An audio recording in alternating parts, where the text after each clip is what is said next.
एक तरफ वो खड़े हैं जो चाहे दिल्ली में खड़े होकर के बोले या जम्मू में खड़े होकर के बोले, सिर्फ झूठ बोलते हैं, सिर्फ झूठ बोलते हैं। महंगाई की मार अब की बार मोदी सरकार, ये नारा याद है आपको? मैं इस नारे की सच्चाई बताता हूं। मुझे याद है 2014 में जब कल उनका जन्मदिन गुजरा है, आदरणीय राहुल गांधी जी ने उनके घर जाकर के उनको जन्मदिन की शुभकामनाएं दी। मैं मौजूद था उस समय, इसलिए मैं आपको बता रहा हूं कि उस महान व्यक्ति के शासन 10 साल का जो शासनकाल था उसमें पेट्रोल डीजल 58 रुपए लीटर था। प्रधानमंत्री जी नरेंद्र मोदी जी ने नारा लगाया, अब की बार मोदी सरकार दीवाने दिन ही लौटा दो।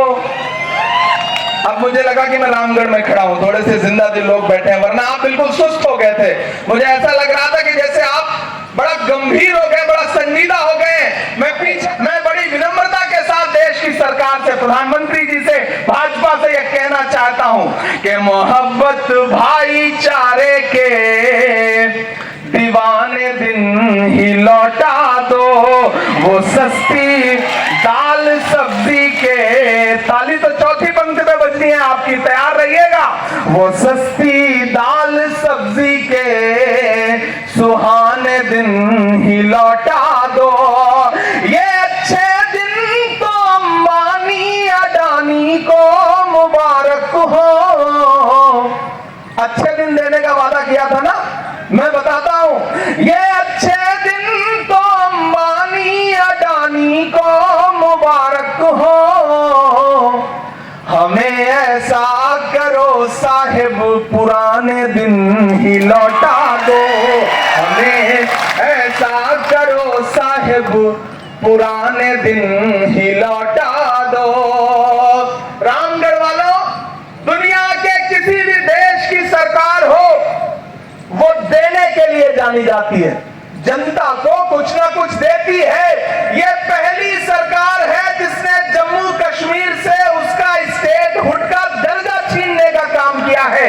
आने वाली सदियों में जब इतिहास लिखा जाएगा तो लोग ये कहेंगे कि भाजपा की सरकार देने वाली सरकार नहीं थी, बल्कि छीनने वाली सरकार थी। हम कांग्रेस के लोग, हम गठबंधन के लोग यहां खड़े होकर के आपसे वादा कर रहे हैं कि आप कांग्रेस पार्टी को जिताइए, गठबंधन को जिताइए, यशपाल जी को जिताइए। आने वाले दिनों में जम्मू कश्मीर से जो उसका गौरव छीना गया है, जो स्वाभिमान को तोड़ने का काम किया गया है, जो आपसे आपका स्टेटहुड का दर्जा छीना गया है, हम उसे वापस आपको सौंपने का काम करेंगे, आपको सम्मान देने का काम करेंगे। ये मैं अनुरोध करने आया हूं आपसे। ये चुनाव बहुत महत्वपूर्ण चुनाव है।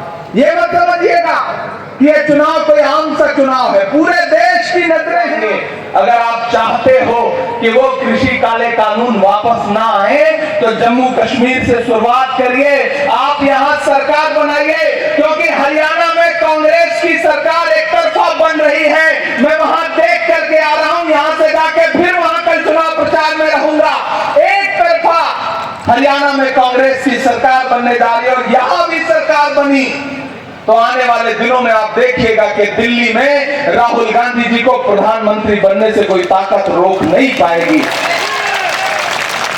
मेरा अनुरोध है, आप घोड़े से उतर के उस सोते हुए फकीर के पास गया और उसे एक जोर की लात मारी और लात मार के कहा कि क्यों रे फकीर, मैंने शहर फतेह कर लिया, जीत लिया यूनान को, पूरा शहर जश्न मना रहा है और तू सो रहा है। उस फकीर ने उम्मीदी आंखों से सिकंदर की तरफ देखा और देख करके कहा कि शहर फतेह करना बादशाहों का काम है, लेकिन लात मारना गधे का काम है। क्या ईश्वर की दुनिया में इंसानों की इतनी कमी हो गई है तो उसने बादशाहत एक लात मारने वाले इंसान के हाथ में सौंप दी? रामगढ़ वालों, लात तो हमको आपको भी पड़ी ना। 2016 में नोटबंदी की लात पड़ी या नहीं पड़ी? महंगाई की लात पड़ी या नहीं पड़ी? पड़ी ना। जीएसटी की लात पड़ी या नहीं पड़ी? कृषि काले कानूनों की लात पड़ी या नहीं पड़ी? पड़ी ना।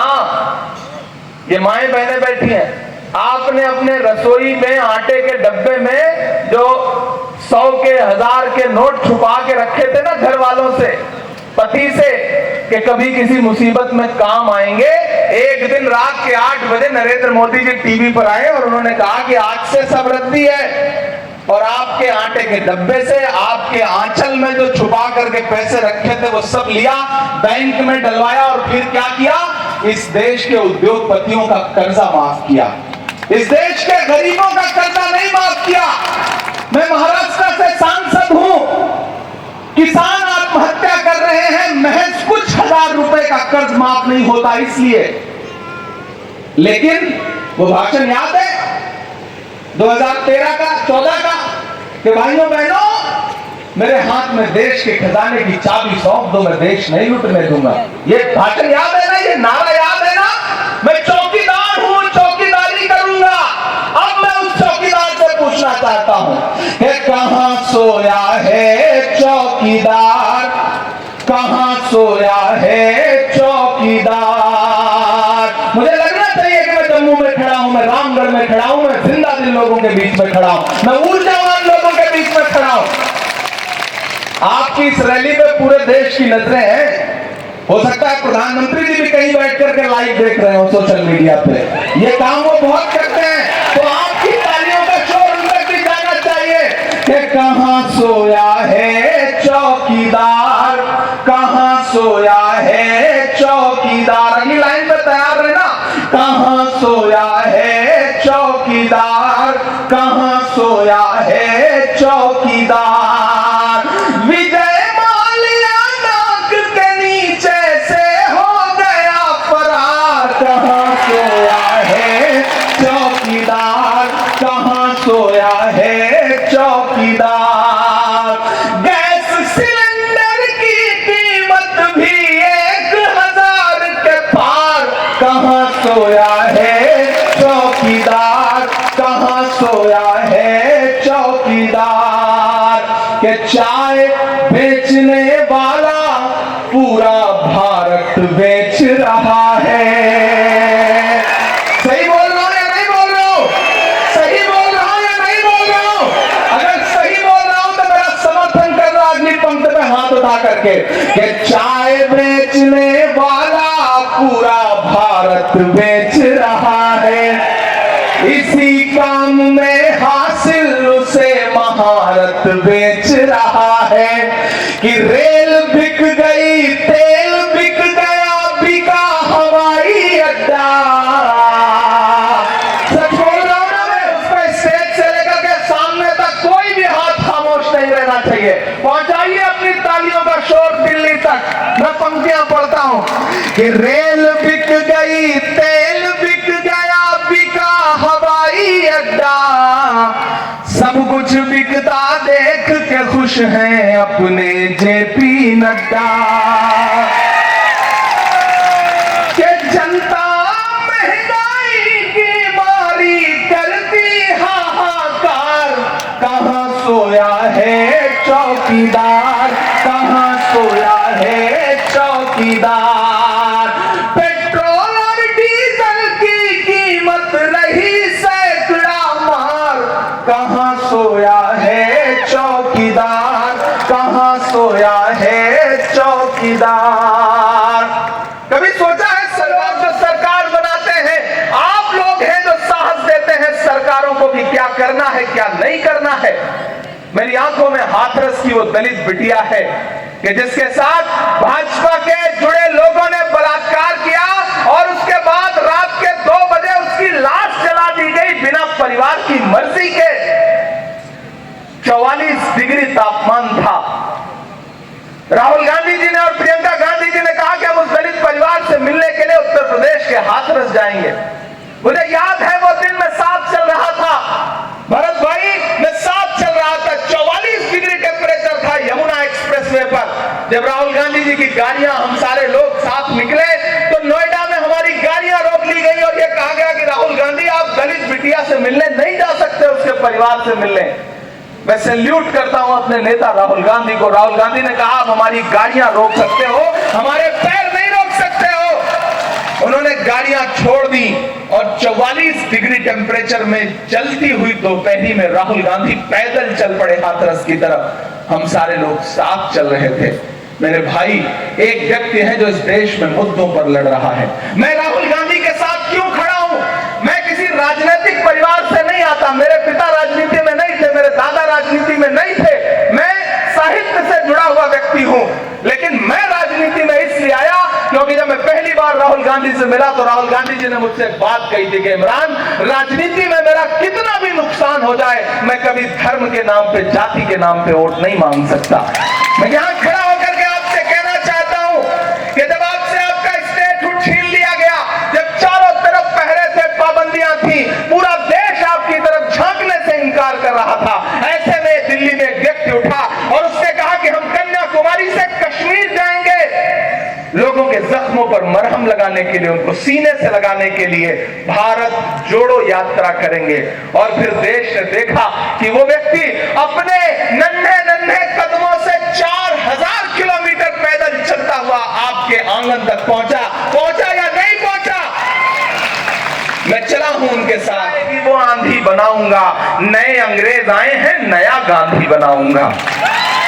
रामगढ़ वालों, एक बहुत मुश्किल वक्त में लोकतंत्र पर खतरा है, संविधान पर खतरा है।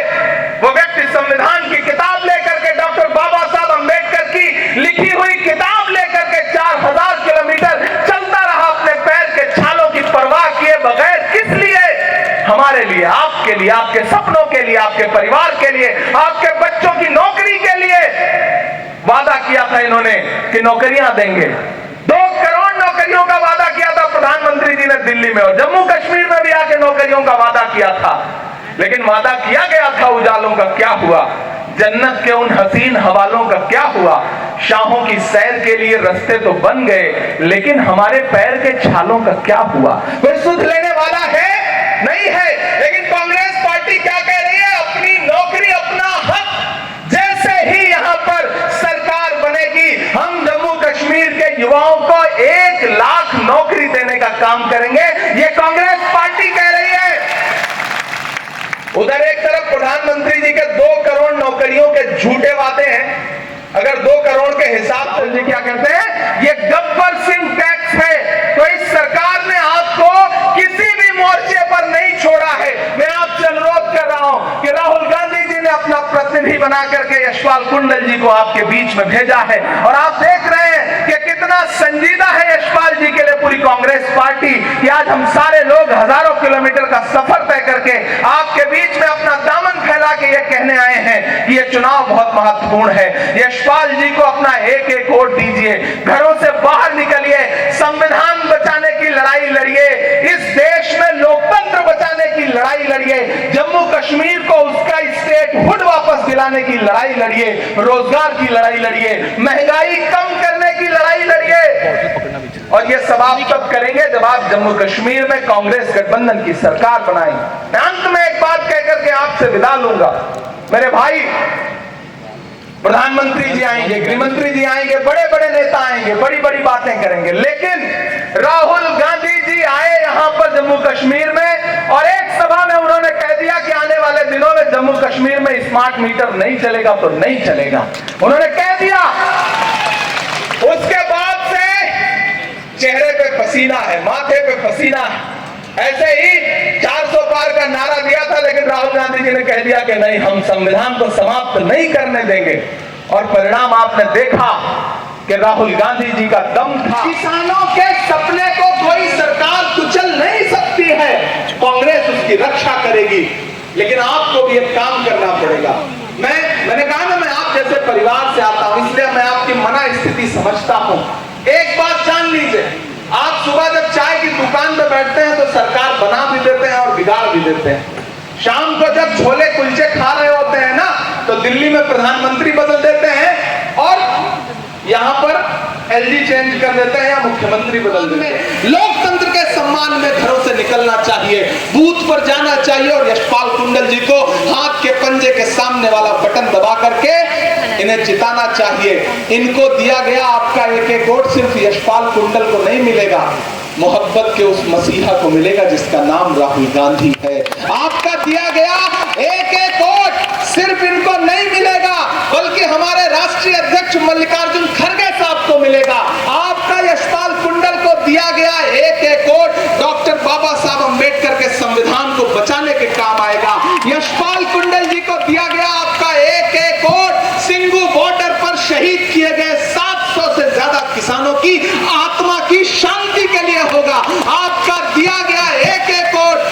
इस देश के उन हजारों लाखों युवाओं के लिए होगा जिनके सपने टूट रहे हैं, जो नौकरियों के लिए परेशान हैं, उनके लिए होगा। मुझे याद आता है, अंत में यह बात सुना के अपना भाषण समाप्त करता हूं, मुझे याद आता है कि एक जंगल में आग लगी, बड़े सुधी लोग बैठे हैं, बड़े विद्वान लोग बैठे हैं, जंगल में आग लगी थी, जंगल के सारे जानवर जंगल छोड़ के भाग रहे हैं। एक नन्ही सी गौरैया होती है ना, छोटा सा परिंदा, छोटी सी चिड़िया, एक नन्ही सी गौरैया अपने जलते हुए घरौंदे को देख रही थी, उसकी आंखों में आंसू थे। सारे परिंदे, सारे जानवर जंगल छोड़ के भाग रहे थे। एकाएक उसके अंदर पता नहीं कहां से साहस आया, वो उड़ के पड़ोस के जंगल में तालाब था, उस तालाब पर गई और तालाब में अपनी चोंच डाल के जितने बूंद, 2 बूंद 3 बूंद पानी आ सकते थे, वो पानी अपनी चोंच में भरा और उड़ करके दहकती हुई आग के ऊपर आई और आग के ऊपर आके अपनी चोंच का पानी छोड़ दिया। फिर गई, फिर चोंच में 2 बूंद पानी लेके आई, फिर गई, फिर आग के ऊपर आकर के अपनी 2 बूंद चोंच का पानी छोड़ दिया। जब ये करते करते वो बहुत थक गई तो पड़ोस के जंगल की एक डाल पर बैठ के सुस्ताने लगी। तो वहां बैठे अजगर ने कहा, क्यों री गौरैया, तुझे क्या लगता है तेरे 2 बूंद पानी से जंगल की इतनी बड़ी आग बुझ जाएगी? तो गौरैया का जवाब सुनना, उस नन्ही सी चिड़िया का जवाब सुनना और उसके जवाब को अपना जवाब बनाना। उस नन्ही सी चिड़िया ने, गौरैया ने कहा, मुझे यह पता है कि मेरे 2 बूंद पानी से जंगल की इतनी बड़ी आग का कुछ नहीं बिगड़ेगा, लेकिन उससे भी बड़ी बात मुझे यह पता है कि आने वाले दिनों में जब जंगल का इतिहास लिखा जाएगा तो मेरा नाम आग लगाने वालों में नहीं बल्कि आग बुझाने वालों में लिखा जाएगा।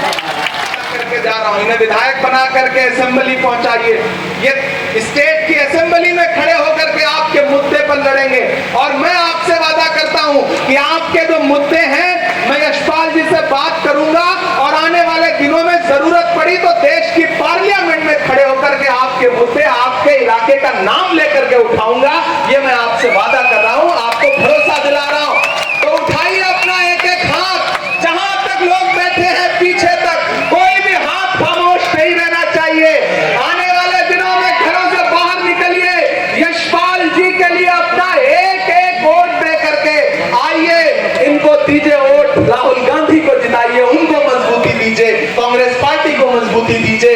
आने वाले दिनों में आप इन्हें जिता के असेंबली पहुंचाइए। हम आपसे वादा करते हैं कि एक बार पुनः आपका धन्यवाद अदा करने आएंगे। और एक आपको घोषणा भी करता हूं मेरे भाई, क्योंकि मेरा आज बनी में कार्यक्रम लगा हुआ था, 2 सभाएं, मुझे बसंतगढ़ शायद जगह थी, वहां जाना था, लेकिन आप मौसम देख रहे हैं, मौसम की वजह से चौपर नहीं उड़ सकता था।